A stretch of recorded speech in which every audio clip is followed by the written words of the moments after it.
I am Jim Pericles, an alcoholic. And thank you, Steve, for those kind words. Hopefully I can live up to some of those praises that he gave me. We do a little house cleaning when we come up here. I'm wearing a suit and tie, not because I'm more comfortable in a suit and tie, but my sponsor that I had for 44 years died a couple of years ago.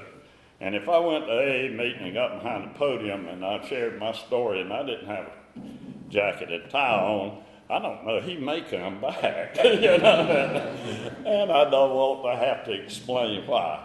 So I wear one because Alcoholics Anonymous means a lot to me, and I will present the best image of Alcoholics Anonymous I can.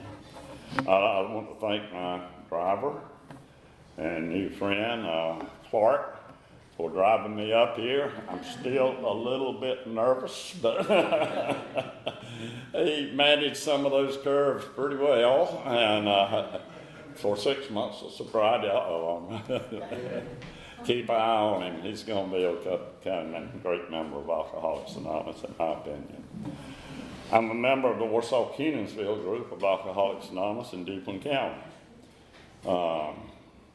I don't know when I say Kenansville, and Kenansville is not a very big place. I moved there 36 years ago, and the population of Kenansville was 1,000 people. And the last count we got, we still have 1,000 people.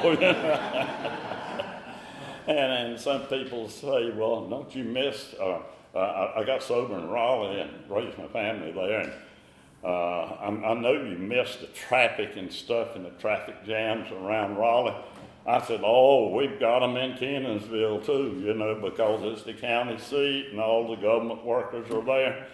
I said, but it don't last for 5 minutes. And then we're back to But I'm grateful to be there, and I'm grateful to be at Primary Purpose Group tonight to share my story. I was telling Steve, and this is not an excuse, please don't take it that way, but it's kind of an AA deal, you know. I'm going to give you an excuse if I fall on my face up here before I even start telling my story. But I've been really sick for about 2 weeks with some kind of respiratory thing. Had to go to the hospital and get some stuff done last weekend. So I'm a little bit tired, and I'm so grateful that Clark would drive me here tonight. It's a privilege for me and an honor to share my story anywhere, particularly the Primary Purpose Group in Southern Pines. And I've been here a few times, and I'm grateful that you people will have me back. I'm just a grateful member of Alcoholics Anonymous. I'm grateful that I'm alive and I'm sober today, and I start my days on my knees like that, thanking God. And I do have another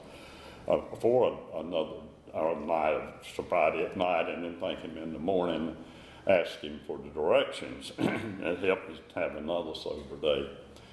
I'm grateful for the early members, the old timers we call them in Alcoholics Anonymous, were in the program when I got here, and I so desperately need you.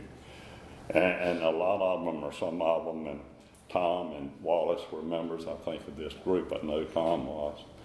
And I'm grateful for that. My sponsor was Dave C. from Raleigh, that he and Tom had both had the same amount of sobriety. And when they died, they both died with 65 years of sobriety. And I'm grateful for them being here to guide me. And their legacy tells me that I need to come to meet with Alcoholics Anonymous. And I need to share my story as long as I'm able to do it. So with great pride, I try to do this. And I'm going to start my talk. And don't you just hate it when a speaker gets up and said, I'm going to read something from my literature, you know? I just shudder when I do this, but it's kind of the topic not a topic, but it's kind of the direction I want to go in tonight. And it reads like this, and if you haven't got one of these pamphlets, please get one, especially if you're new, and read it from cover to cover. The name of it's a Members' Eye View of Alcoholics Anonymous. and I'll share a little bit more in my story about this pamphlet. But this part, it reads like this, and it's real short, I promise you.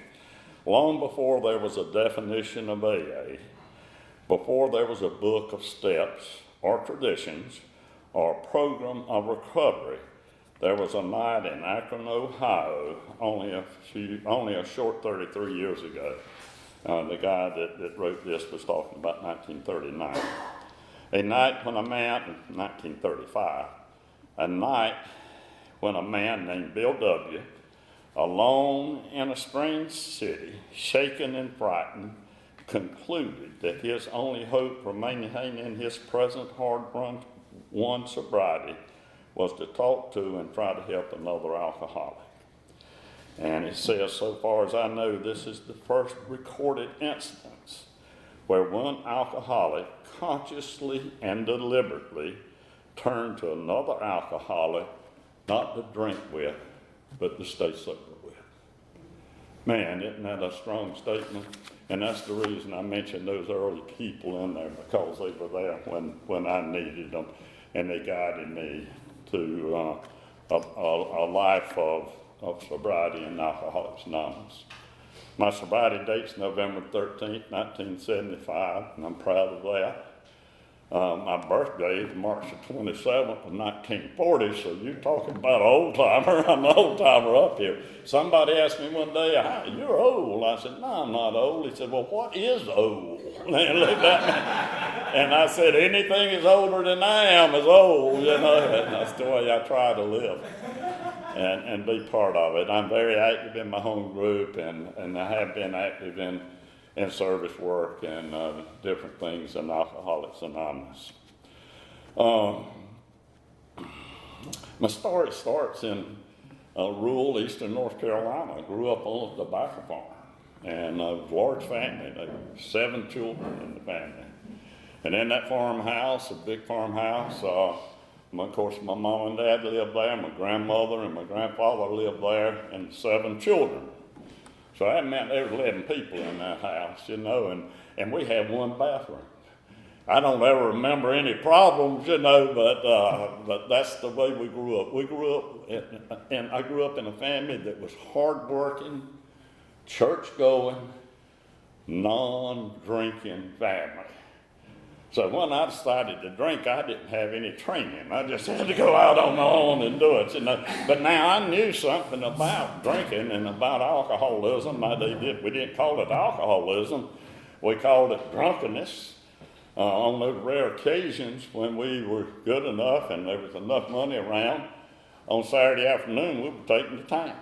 Town wasn't very big, but it was nice for us, you know. We went in there and there was a little movie theater we'd go to, and my mama would go over to Miss Carter's dress shop, you know, and talk to people there, do a little grocery shop, and Daddy'd go down to the feed store, play some checkers, talk politics, and they usually put us in the Alice Theater, you know, and we'd go in there and watch a cowboy movie and a couple of cartoons, newsreel, and we just spent the afternoon in there, and it was great. I'm going to tell you how much it cost to go in the Alice Theater back then. It cost you 11 cents, the admission. A bag of popcorn was a dime, and a 12-ounce Pepsi Cola in a glass bottle was a nickel. So that's 26 cents, but you could throw a quarter on the counter and that lady would take it and you could get the whole works, buddy, the popcorn and drink it all. And the reason I'm telling that, after the movie was over with, and I'm the oldest boy, I had a sister a little older, my grandmother always said she was the best Southern Baptist ever lived, and I still think that way. And she grabbed me by the ear as we were going back to the car, and that was to get my attention. And she carried me over and said, Jimmy, boy, I want to show you something. And she carried me over beside Miss Carter's dress shop. There was a little alleyway back in there. And there he was, in all his glory. His name was Charlie. And Charlie was the town drunk in that little town. My grandmama pointed him out to me. Charlie had gotten tired. He'd laid up beside Miss Carter's dress shop, and he had wet his pants, and he had drool running down his mouth, and I could see a bottle of whiskey over there. I didn't know what it was. But I just felt so sorry for him. You know, it looked like he was in a bad way. And my grandmother said, Jimmy boy, Charlie was a good man. He came from a good family, had a good family, had a good job. But look at him now, after that devil's brew, that alcohol got a hold of him. He's a sorry, wasted, defeated man, and when he dies, he'll go straight to hell. It made a cold chill run down my back, still does, you know, as I remember it.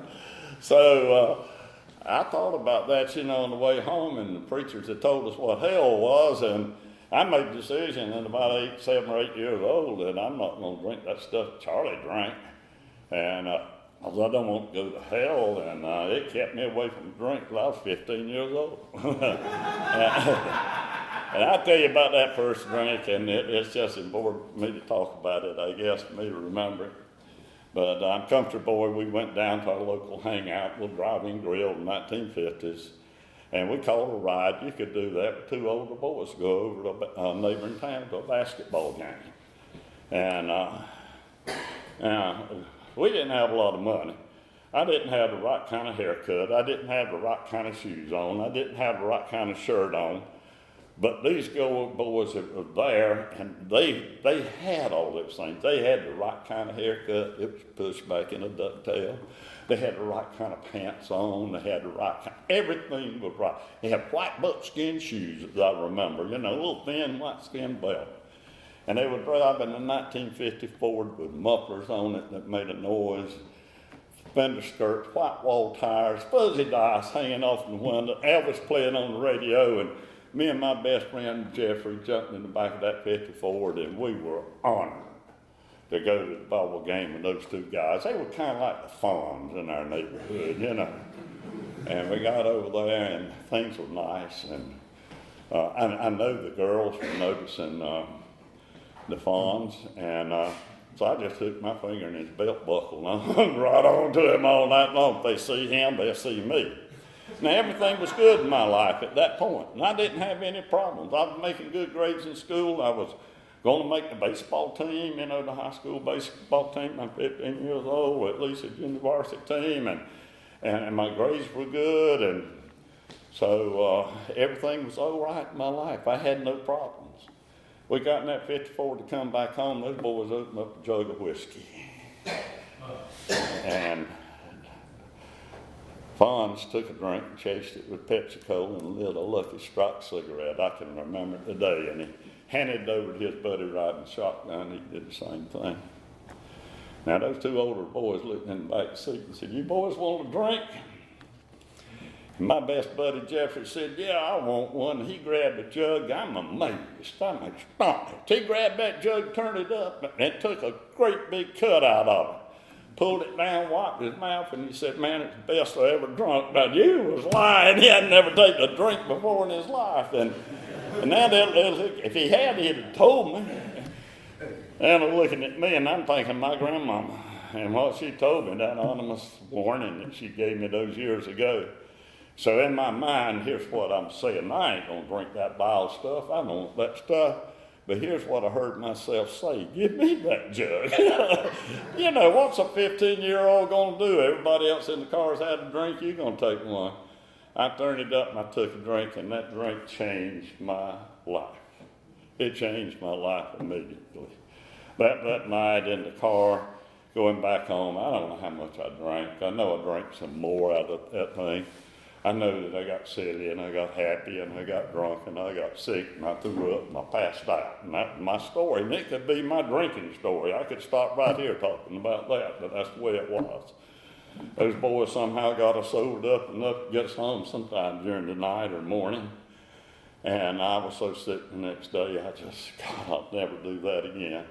But I found myself doing it at the same time. And that way it changed my life. It really did. It changed it in a good way. In some cases it did, and later on definitely didn't. But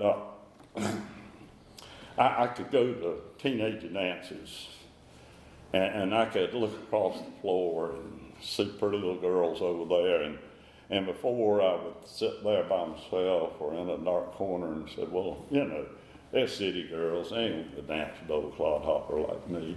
They don't want any part of me. And I sat there and we get a resentment.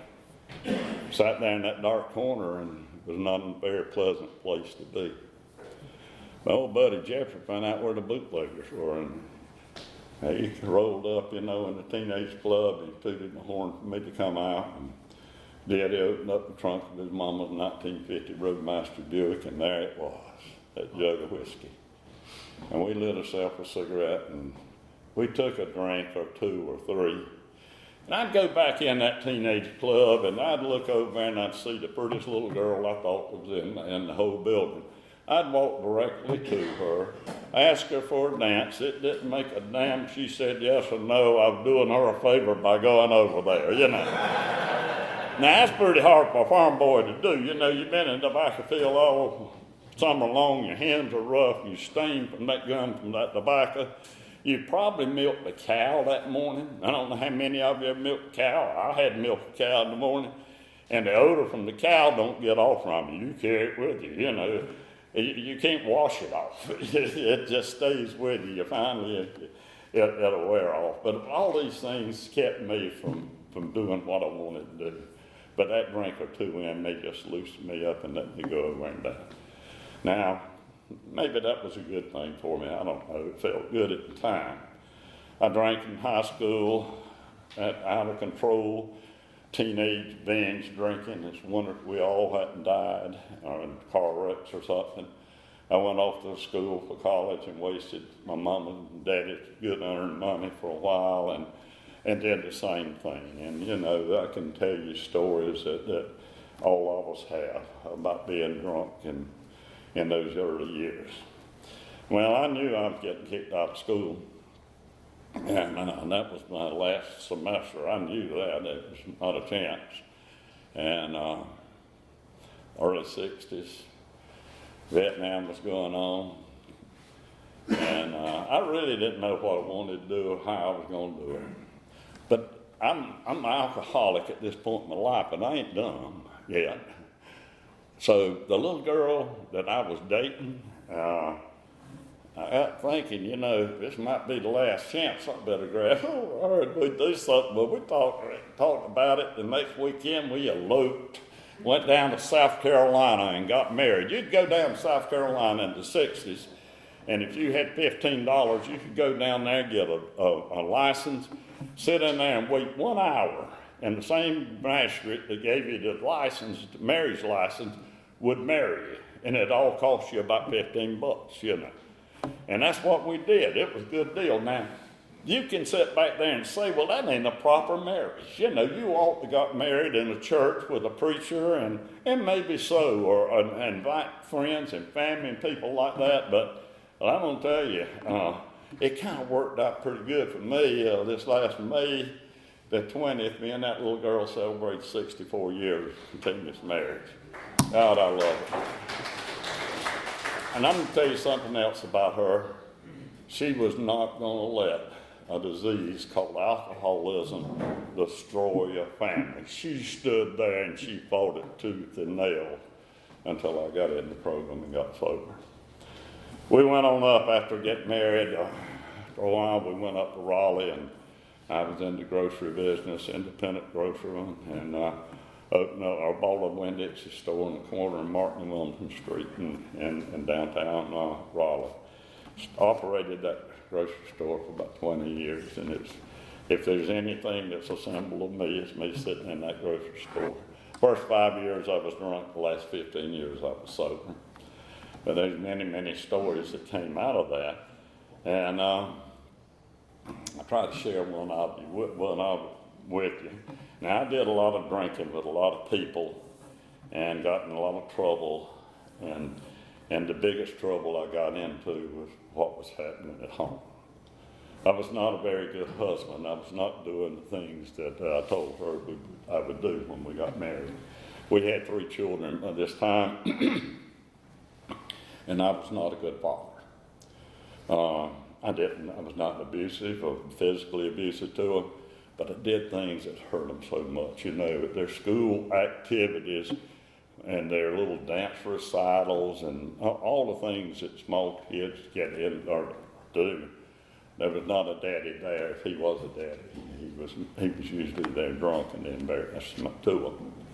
I remember I thought that my son was the best little league second baseman in the city of Rock. I just knew he was because I had trained him over the years, and that they banded me from going to little league ball games. They wouldn't let me go see my son play little league ball.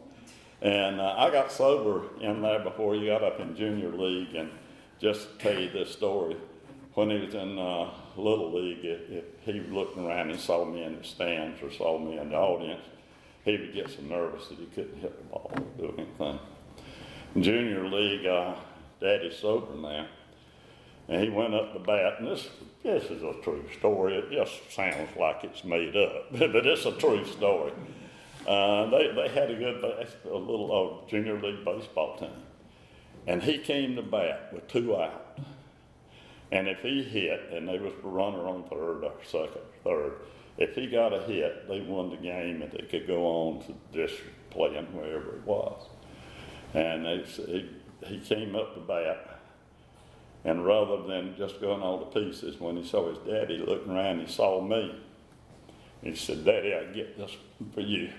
And he hit the ball, and they won the ball game. So that's a lot of difference.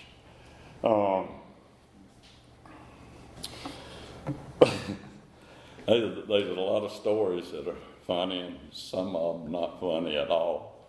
But I'm going to share one with you, and it's a grocery store story, and it's kind of my signature story. I would run that grocery store, and at night when we closed and all the receipts were in and the cash registers were balanced, and I did the closing deal, I'd get my bottle, and that grocery store had a full basement, and that was our stock room, and our coolers and stuff were down there. And I'd go down there, and I'd turn the lights down dim, and I'd sit there with my bottle of whiskey, and I would drink. And I would drink at people. I didn't like people. I didn't like my customers. I didn't like my employees. I didn't like the people that regulated my business. I didn't like the people I bought groceries from. I didn't like the delivery man. All of them were causing problems in my life, including my wife. And they said, we inventory when we get here. I was inventorying back then, I was writing their names down too, and I'm going to find a way to get back at them. That's not a very nice and pleasant way to live, sitting down there with your bottle of whiskey and you're getting drunker and drunker. Sometimes I'd get home and sometimes I wouldn't. I'd just pass out down there and wake up the next morning and go back to work. One Saturday night, I was down there with all my resentments and hard feelings and everything that you could think about that was sad or bad in my life. I was just dreaming, thinking about it, sitting there drinking. And it was Saturday night, and it was after 12 o'clock, and I just felt like it would be nice that night to have somebody to drink with.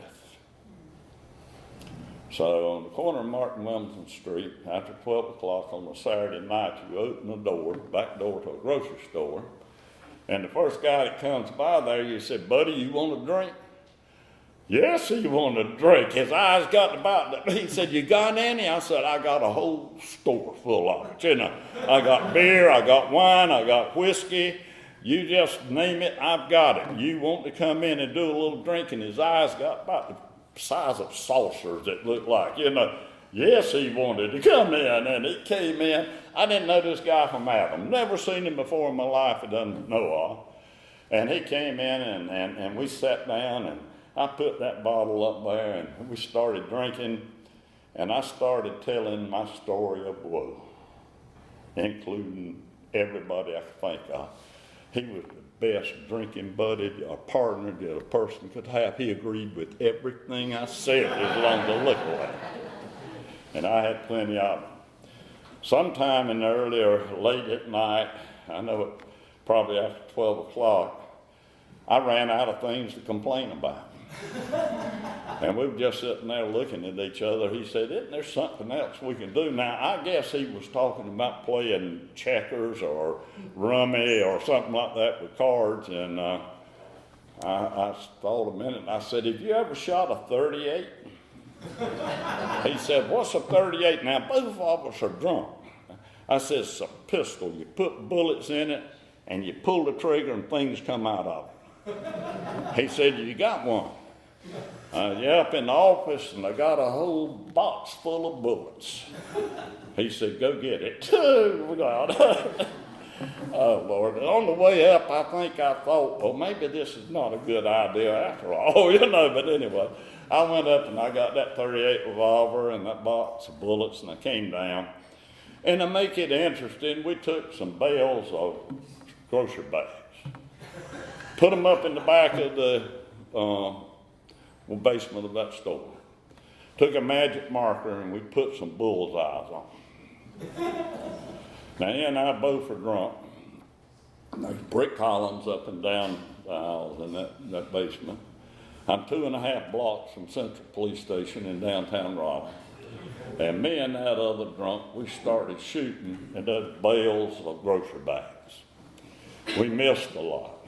There was brick dust flying. There was vinegar running out on the floor and ketchup splattered up on the wall. But we must have had a good time. I don't know. And sometime during this deal with the 38, I got tired and I went to sleep. And to tell you the truth, what I did, I passed out, And you wake up a little bit later, and maybe you've experienced this, and you can remember parts of it, but you don't have the whole story. And I remembered there was another guy, and we were drinking together, and we were shooting that pistol. And I looked around, and I couldn't find him. My next thought was, you think I killed him? So I started looking for him. I looked up in crannies and everywhere in coolers and went upstairs on the cell floor and I looked for him and I know today he just got tired and scared and just left, And as far as I know, there was nothing missing in that store. He didn't even take the rest of the bottle of whiskey. I think he just wanted to get out. And he did. And I locked up and went back and finished my little nap. Don't know where I went home or not, but things like that were happening. Now, on a sadder note, and not funny at all, it's the story of my youngest daughter. She was 7 years old at the time.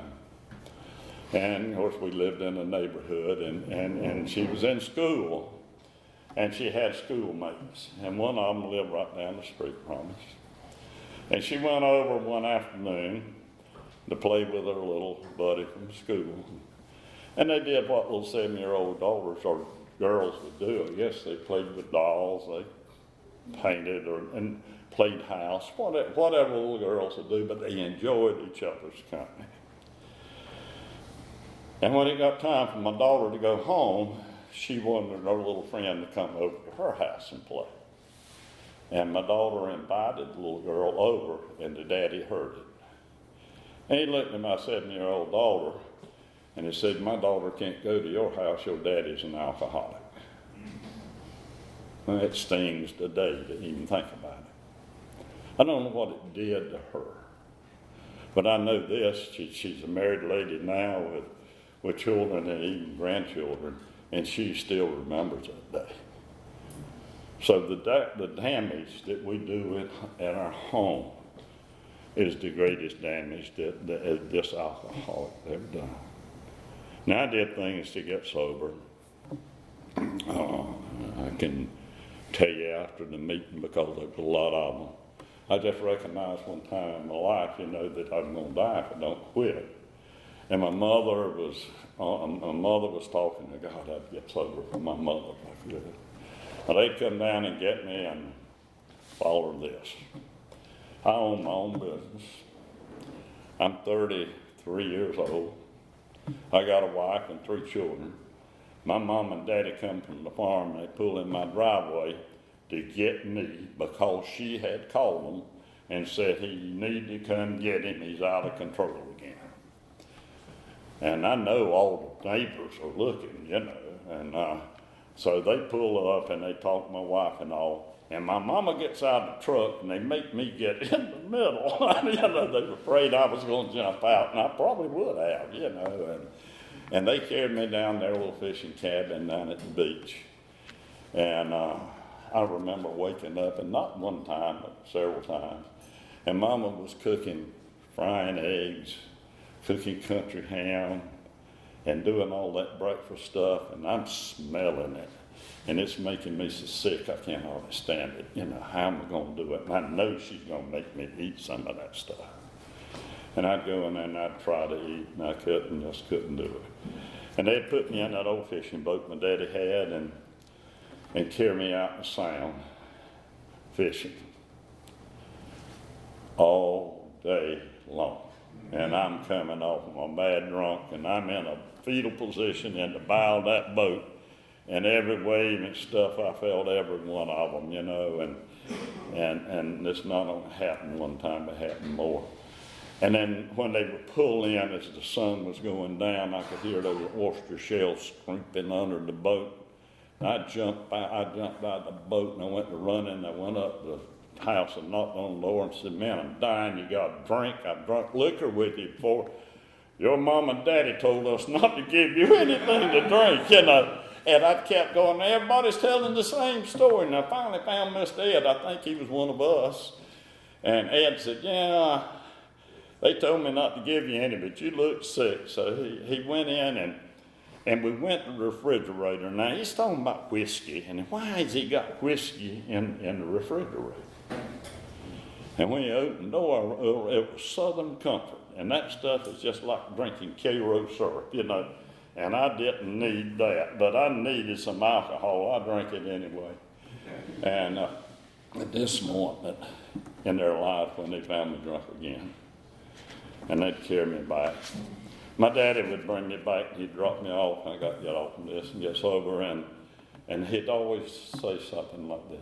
He said, "Jimmy, you look after that wife and those 3 children you got. You go downtown and you look after that business that you got. And you go down that Baptist church on the corner and you tell those people down there, in particular the preacher, that you got a problem and you need some help, and have those people pray for you. And stay away from those people that are causing you to drink like you do." They didn't understand alcoholism.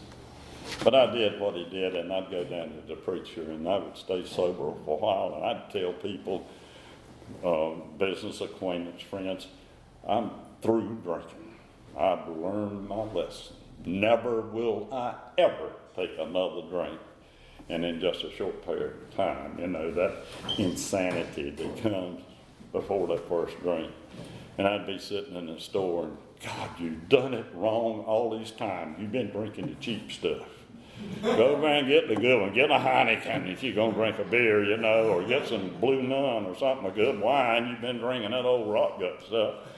And take that first drink and it would carry me right back to where it was. And on November 13th, 1975, sometime after midnight, they told me, I came out of a blackout, and I understand it lasted about 3 days. And I don't remember anything. They said people saw me. I went into work and I did things. I just don't remember any of it. But I came back and I was parked in my driveway when I came to it. And I'm scared. I'm so scared and terrified at this point in my life, I can't even get out of that car and go in the house. Things I had, there was things that I needed to be scared about. One thing, my wife and my children were gone. Mom and Daddy come and got me. And my daddy told me, "Don't you come home unless you change the direction of your life." Thank God he's put it that way. He and I, after I got sober, became just good buddies, fishing buddies, and just loved each other. If I have time, I'll tell you a story too about it. But there was not going to be a wife and children in there. And my business is on its last leg. I knew that. And I don't know what's going to happen. I'm going to be homeless, you know. And we talk about people that come in off the streets of Alcoholics Anonymous, and we talk about the people out there. And then sometimes we look at them as the worst kind of alcoholics. But let me tell you what the worst kind of alcoholic is, like one like me. I didn't have the decency to take my drunkenness out on the street. I brought it to a house, a home, with a wife and 3 children, made them sick too. So I'm the worst kind of an alcoholic. I was scared and all that, and this is my story, and this is what happened. I know where it came from. I know it came from the way I was raised. But I just bent over in that old car, the old drunk car, and I said, God, I can't do it anymore. Please help me. I am beat. I cannot do it. I think in my mind I took the first step to the program of Alcoholics Anonymous. I admitted that I had a problem and I needed help to do something about it. And I needed help from God.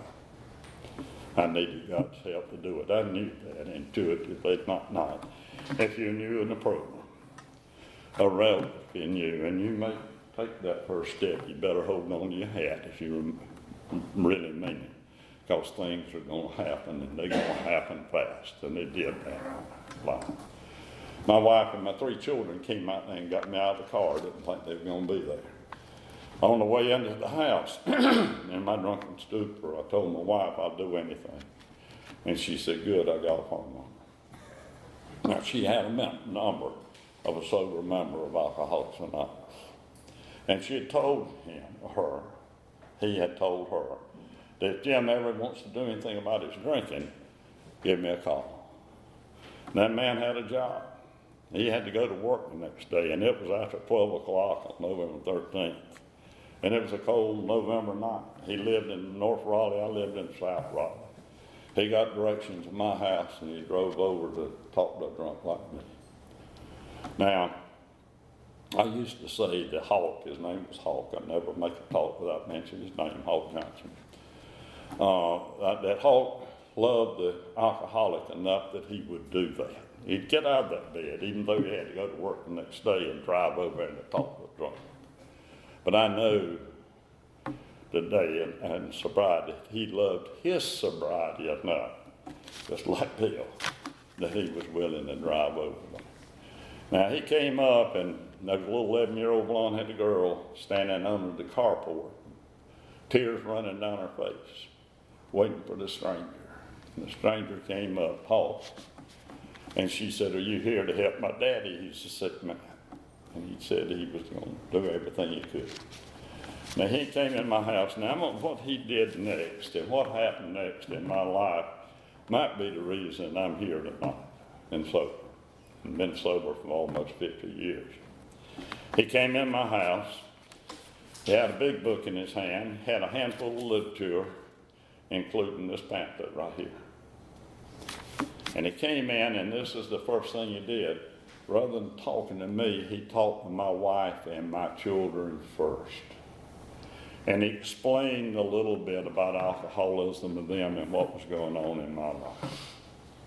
And he said that there was a program for them, and he had had his wife call the next day, and she did, and they did. They went to meetings of Alcoholics Anonymous. Then he came in and wanted to talk to me. And I was kind of like Dr. Bob. I'm getting over I'm not as rum-dum as I was, before he got there. I'm beginning to be able to comprehend some stuff now.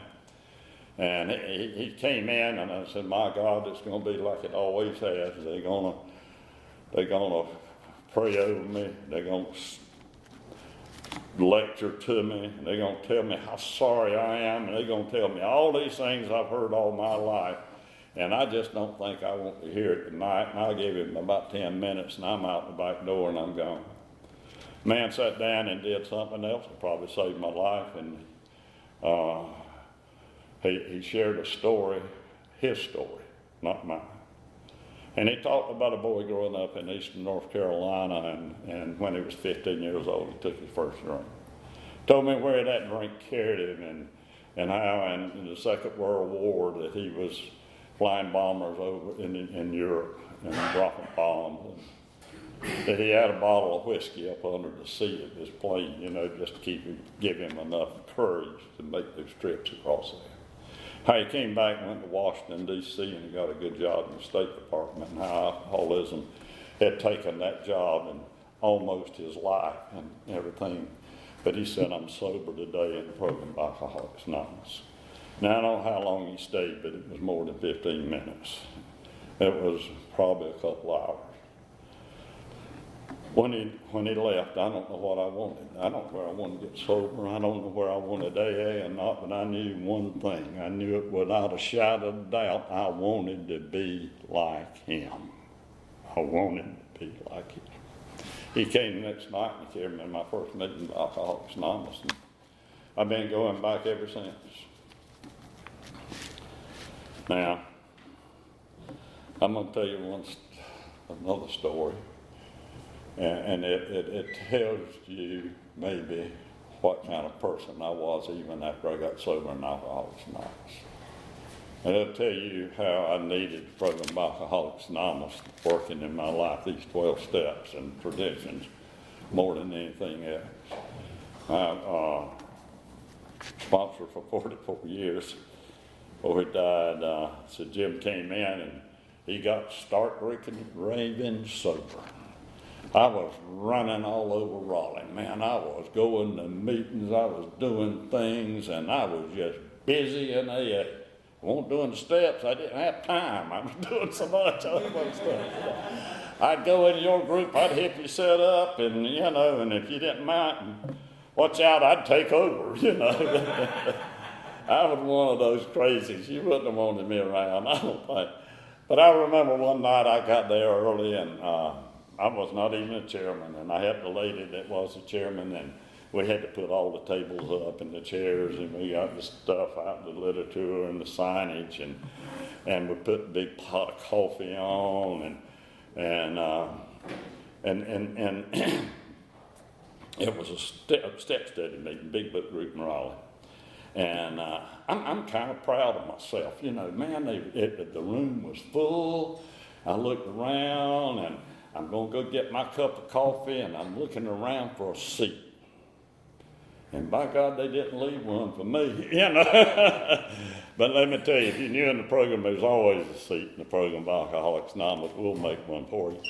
But anyway, I got my cup of coffee, and as I was looking, there it was. The seat that God had made for me. And it was right beside Mary Alice. And Mary Alice got sober in 1951 in Raleigh, North Carolina. Went up and went through that program that Margaret Mann had up at Yale University, and came back and helped start a program of educational program. God, it just eluded me. But anyway, everybody wanted to sit beside Mary Alice. And here I am with my cup of coffee, and I'm going to get to sit beside Mary Alice tonight, and I felt real good. And as I was going with my coffee, he came in so fast I didn't have time to react. His name was Bob. Bob was a street drunk, wino. Bob looked like a wino that night. He was unkempt. He was drunk. I could see his little man sticking out of his back pocket. He was dirty. He was smelly. And to my horror, he was making his way to my seat beside Mary Alice. And I thought was like this: that dirty bum can't sit beside that clean lady. And I'm going to stop it. I don't know what I'm going to do, but I'm going to stop it. So I'm rushing over, spilling my coffee to get over there. And when I got there too late. Bob had sat down beside Mary Alice, and I'm standing beside him, looking down behind him, and here's what I saw. When the drunk Bob sat down beside Mary Alice, she stuck her hand out. She said, "Hi, my name is Mary Alice. I understand your name's Bob. I'm glad you're here. Can we get you a cup of coffee?" And she shook his hand. I'm so grateful in Alcoholics Anonymous that we touch and we shake hands and we hold hands and stuff like that, because that gives you worth. If you felt like I did, I needed that worth. She told Bob by holding his hand and offering to get him coffee, and was glad he was sitting beside her, he gave you are worth saving.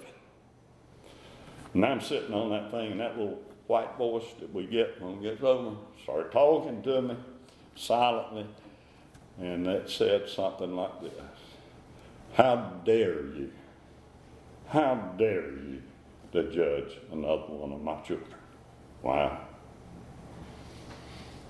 Folks, I haven't judged a person since then because of what he looked like or smelled like, or hopefully I don't judge anybody. I try not to. And I sat there and I knew I had to take some action. I'd been in AA long enough to know I had to take some action. So what I did, I made myself available that night to Bob. I took Bob home. Bob lived in an old abandoned milk truck in Devereaux Meadow, an old place in the city of Raleigh, put all of the damaged and worn out equipment stuff in his old milk truck out there, and Bob lived there. Told him I'd come back next night and I'd take him to meet by the Hawks nights. And I would go there at night, and sometimes I would find Bob and sometimes I wouldn't. Sometimes he'd go to a meeting and sometimes he wouldn't. Now, I don't know why I got soaked and Bob didn't, but Bob didn't stop drinking. One morning, he'd come down to the store on occasion and come in, and I'd always, and I did this, man, the street people put a white cross on the side of my building. I don't know, I didn't know what it meant. And some of the other business owners said, "You better get that thing off." I said, "Okay." Went out there and he showed me. I had never seen it. It was scratched in or something. And I said, "What is it?" And he said, "Well, the street people put it up there. You're easy marked." Because they drunks come in, I'd give them something to eat, a bologna sandwich, a drink, or a glass of milk. And I'd also show them the chips I had in my pocket. And I said, "Listen, you be on the corner tonight and I'll take you to a meeting of Alcoholics Anonymous, or I'll help you get out to the street. I can find a place where I know places I can help you out, you know." So it helped me stay sober. I had a whole lot of drunks. That basement I was shooting a 38, I put a cot down there and I'd sober them up down there in the basement of it, you know. But anyway, my wife called me one morning as we were getting ready to go to work, and she said, "You better come see this." Channel 5, WRL News. And they were taking Bob out of that old milk truck. Bob died that night, and if I remember correctly, it was in the winter time, and it was a real cold time we had, and Bob froze to death out there. And I don't know if he had anybody in his life to grieve for him, but I did. Truth was known, Bob did more for me than I ever did for him. And I'm grateful that I had him in my life as hard as I did. Now that story, I've got to quit. I got to finish with this. That guy that was shooting a 38 revolver with me, after I got sober, Wallace and some of them got me active in prison work.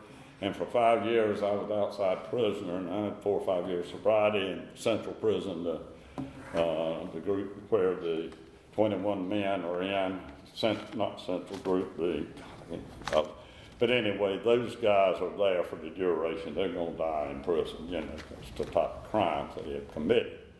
21 men, let me tell you this, some of the best character I ever saw in men. Those 21 men in Central Prison. I went in there, didn't know what to do. I said, "Guys, what kind of meeting do you want?" He said, "We want to study the steps out of 12 and 12 of the Big Book and the traditions," and that's what I did with them for 5 years. Sometime during that process, they brought a new guy in. Somebody got shipped off to another unit or something, or died, and here comes a new man. And by the time we're starting the meeting and I'm leading it, they had him shackled. They brought him in and meeting. They unshackled him, the guards did, and said, "You go over there and take a seat." He's walking down the aisle and I'm looking at him. And I'm thinking, I know him.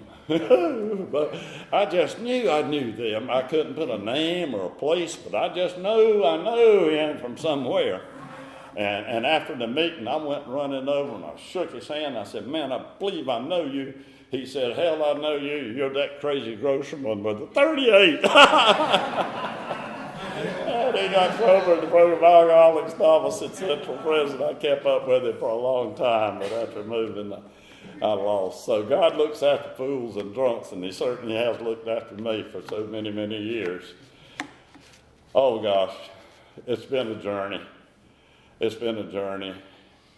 And there's been some hard times in the journey, but I wouldn't trade it for any other life. Thank you for letting me come out and share with you.